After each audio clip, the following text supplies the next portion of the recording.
So what do you reckon, Virat? We're going to get something? Yup, we will get something tonight. Okay. We'll hold you to that. It's the night. What do you reckon, Paul? I'm a little bit more pessimistic than that. So yeah, we'll see how we go. Yeah, I think I'm in your camp, Yeah. but the numbers are looking good. Fingers crossed. Yep. Clouds are not, Greg.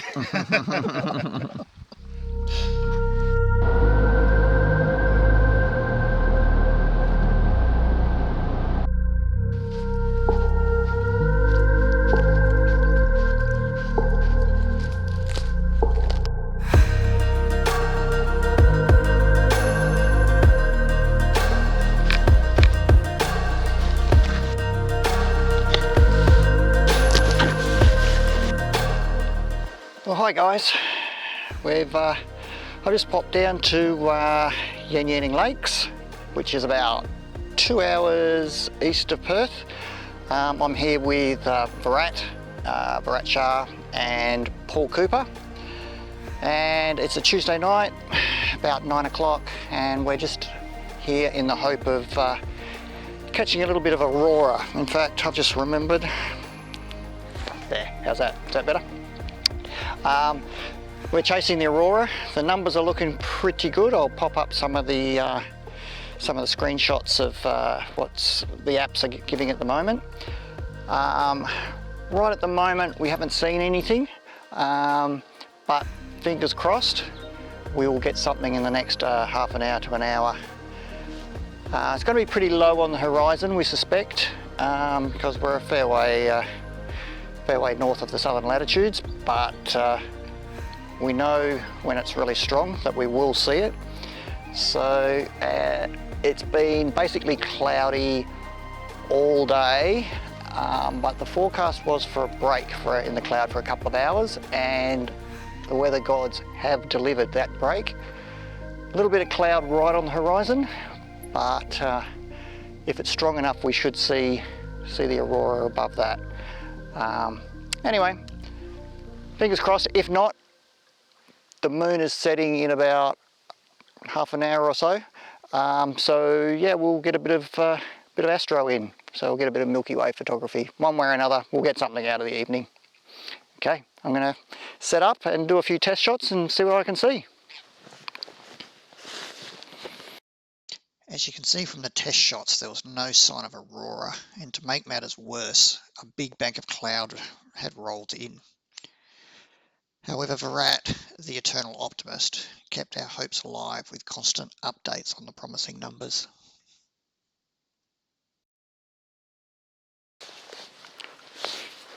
The substorm has just gone to a next expansion level. We just hit minus 1320. That's the number at this point if we should see an Aurora, but we just need the BZ and BT to align and go in opposite direction, and normally plus 10, minus 10, and we should see the number. So ideally in next 15-20 minutes, if the numbers are what they are and the BZ and BT aligns, there should be some action here. So everything is looking good. Just hope that BZ and BT behaves and there's some activity. Okay, you've heard it from the expert. That's why we follow Virat around whenever there's Aurora, because I know next to nothing. If the KP number looks good, I think there's a chance, but there's more to it than that, especially when you're shooting around the latitudes that we shoot at. We need everything to align or we won't see anything. So yeah, Virat's all set up. Fingers crossed, and hopefully it's a night. Yep. Following on from Virat's overview, I thought it might be useful to run through some of the planning that went into this shoot and have a look at the Aurora numbers we were dealing with on the night. Firstly, from a weather perspective, here I used my favourite two weather apps to check the weather conditions. Windy has some useful tools to see at a glance what is happening cloud-wise. You can see we were up against it a bit, but there were going to be some clear pockets, but these are always moving targets. Next, clear outside allows you to zone in on some specific areas that look promising.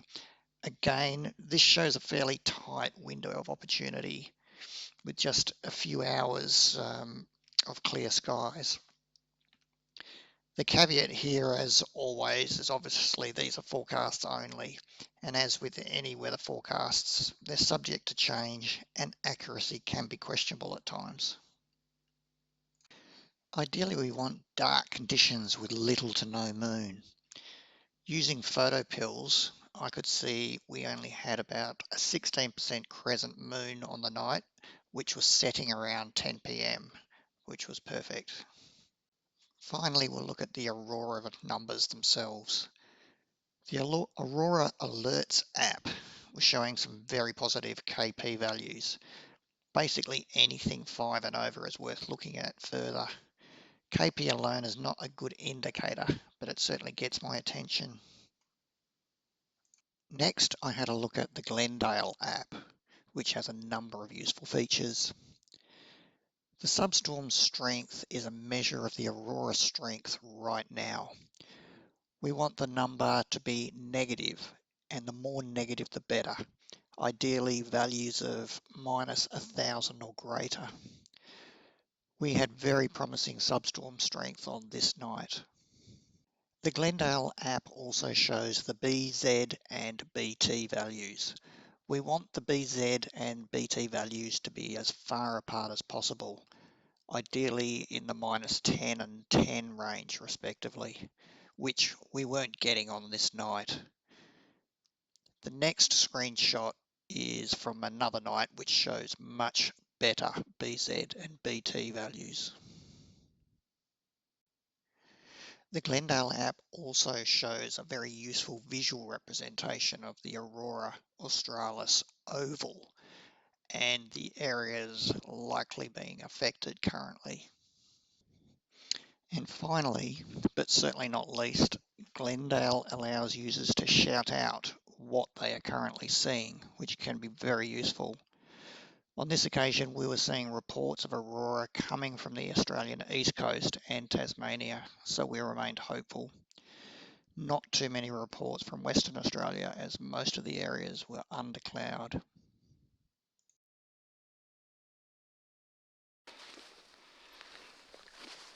Alright guys, walking back to the car. It's about midnight. Time to head back to town for a school night, but it's been pretty successful. We got some aurora, albeit quite faint, but it was definitely there, which is exciting. A big bank of clouds came in and kind of messed things up for a little while, but then it passed through, so got some Milky Way shots in as well, hopefully. So I think the gang's going to be pretty happy with the night. Yeah, so try not to trip over anything here as I walk, but yeah, I think it's been a very successful evening all in all, and I'm glad we headed out. It's crazy really when you think about it. It was actually raining when we left, so it's always worth giving it a try. You just never know what you're going to get. Back here with Paul. He's been up the other end of the beach to us. But yeah, we heard a bit of whooping and yelling every now and then in the distance. There was a little bit of that. I was busy either doing a little happy dance in the corner or busy checking the phone to see where what the stats were like. Yeah. So I think I've got a decent time lapse. I've just finished putting it all together. So I've had a bit of a run through. Yep. It does look okay. So I'll see what it looks like when it comes out after it's been edited a little bit. Excellent. Yeah. I'll look forward to seeing your stuff. So check out Paul. Paul's got his own account on what's your account, Paul? And Paul Cooper Photography. Paul Cooper go and Photography. check it out. Yeah, go and check it out. And yeah, we'll share everyone's images around. Okay, guys. Cheers. Catch ya. Paul, some try for you? No. I don't know.